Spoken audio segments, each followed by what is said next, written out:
Hello दोस्तों, तो हम पार्ट 3 स्टार्ट करते हैं कैश फ्लो स्टेटमेंट का। ठीक है, तो आज हम यहाँ पे देखने वाले हैं format of cash flow statement, जो कि हमको अकाउंटिंग स्टैंडर्ड 3 ने दिया हुआ है। ठीक है, तो इसका फॉर्मेट क्या है?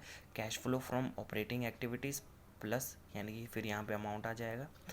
Cash flow from investment activities amount, cash flow from financing activities amount. ठीक है, इन तीनों को हम प्लस करके हमारे पास क्या आ जाएगा? नेट इंक्रीज और decrease in cash and cash equivalent. ठीक है, इस चीज़ के आने के बाद हम जो हमारे पास जो ओपनिंग बैलेंस होगा कैश एंड कैश इक्विवेलेंट का, हम उसको प्लस कर देंगे। फिर इसको प्लस करने के बाद हमारे पास क्या आ जाएगा?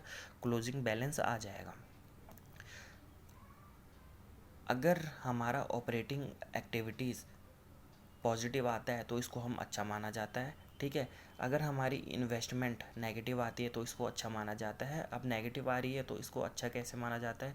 क्योंकि पैसा कहीं लगाना अच्छी बात होती है। ठीक है, कहीं ना कहीं जैसे शेयर में या कहीं इन्वेस्ट कर देते हैं तो वो अच्छी बात होती है। ठीक है, फाइनेंसिंग एक्टिविटीज़ अगर नेगेटिव है तो वो अच्छा माना जाता है। ये कैसे?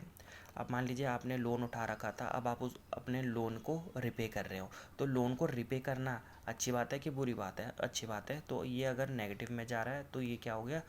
अच्छी बात होती है। ठीक है, यहाँ पे देख लेते हैं नीचे, a good company will have positive operating surplus that will be use to repay डेब्ट। ठीक है, एक अच्छी कंपनी वो है जिसके पास ऑपरेटिंग कैश फ्लो है, यानी कि ऑपरेटिंग सरप्लस है, तो वो उस पैसों को क्या करेगी? रिपे कर देगी। ठीक है, डेब्ट में।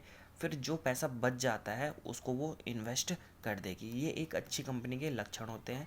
एक बार मैं शॉर्ट में बता दूं, ऑपरेटिंग कैश फ्लो के पास अगर पॉजिटिव है, ऑपरेटिंग कैश फ्लो अगर पॉजिटिव है तो उसको सबसे पहले क्या काम करना चाहिए? अपने डेब्ट को रिपे कर देना चाहिए। ठीक है, फिर अगर अमाउंट बच जाता है तो वो क्या कर देगा? इन्वेस्ट कर देगा। बारी आती है हमारे एग्जाम्पल ऑफ नो फ्लो।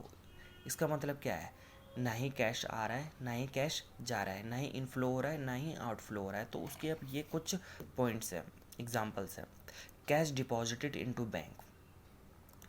ठीक है, कैश को बैंक में डिपॉजिट कर दिया है, तो जो हमारे पास कैश है वो तो कम हो गया, पर जो हमारा बैंक बैलेंस है वो तो बढ़ गया, तो ये नलीफाई हो गया। ठीक है, यहाँ पे कोई फ्लो मतलब इनफ्लो आउटफ्लो कुछ भी नहीं हो रहा है। ऐसी ये भी है, cash withdrawn from bank, sale of marketable securities, purchase of marketable securities, issue of bonus share. Company जो कंपनी है वो अगर बोनस शेयर इशू करती है तो इसको भी हम नो फ्लो का पार्ट माना जाता है, क्योंकि इसमें कंपनी के पास पैसे नहीं आते हैं। ठीक है, जो कंपनी होती है वो फ्री में बोनस शेयर को इशू कर देती है, जिसमें कि ना ही इनफ्लो होता है ना ही आउटफ्लो होता है।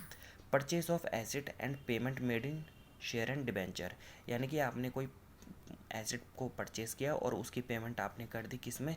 शेयर एंड डिबेंचर में। All these transaction are a part of cash and cash equivalent, और इसको हम किसी भी एक्टिविटीज़ में क्लासिफाई नहीं करेंगे। ठीक है, एक्टिविटीज़ कौन सी हो गई हमारी? ऑपरेटिंग एक्टिविटी, इन्वेस्टमेंट एक्टिविटी और फाइनेंसिंग एक्टिविटी, तो ये किसी भी के अंदर नहीं जाएगी।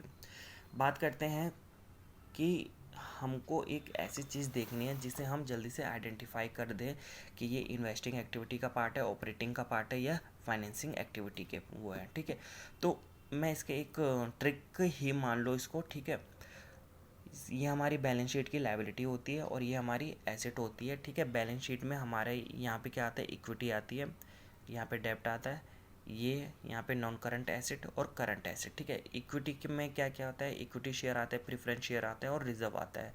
डेब्ट में क्या क्या आता है? लोन आता है और डिबेंचर आता है। ठीक है, ये भी एक तरीके का लोन होता है, जैसे कि कंपनी ने अपने डिबेंचर इशू कर दिए हैं किसी को।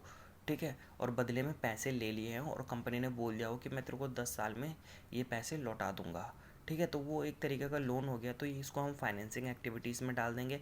जो हमारा नॉन करंट इन्वेस्टमेंट है, इसमें जो हमारे पास क्या क्या होता है? फिक्स्ड एसेट या फिर इन्वेस्टमेंट। जो हमारी बड़ी बड़ी फिक्स्ड एसेट होती है या इन्वेस्टमेंट लगी रहती है, तो ये डील करता है इन्वेस्टिंग एक्टिविटी के साथ। ठीक है, बचती हैं दो, करंट एसेट और करंट लायबिलिटीज़।